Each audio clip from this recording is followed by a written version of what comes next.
Hi, and welcome to my book talk. This is Anissa, and this is my book talk about the book The Good Egg. This is written by Jory John and Pete Oswald. Imagine you are the only good egg in a carton of eggs. You strive for perfection in everything that you do.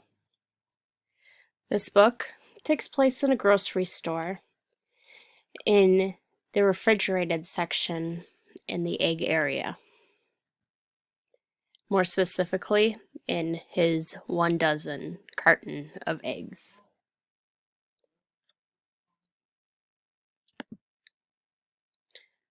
This is one of my favorite pages from the book. The other 11 eggs weren't on their best behavior. They ignored their bedtime. They only ate sugary cereal. They threw tantrums. They cried for no reason, and they broke their stuff on purpose. Of this book is that we don't always need to be perfect, and we don't need to stress over other people's choices. And the problem is that he wants to be perfect, and he wants everyone to be perfect like him. But that tended to stress him out and caused cracks in his eggshell. And this leads him on a journey of self-exploration.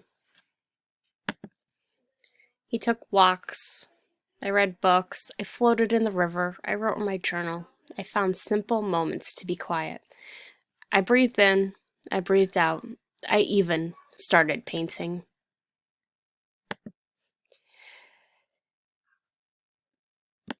When he finally decided to return to his egg carton after his journey of self-exploration, he needed to not worry so much.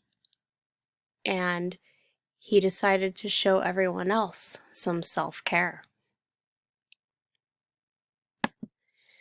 And he realized that he did not need to be perfect, and he did not need to make sure that everyone else around him was perfect. This was the book The Good Egg by Jory John and Pete Oswald.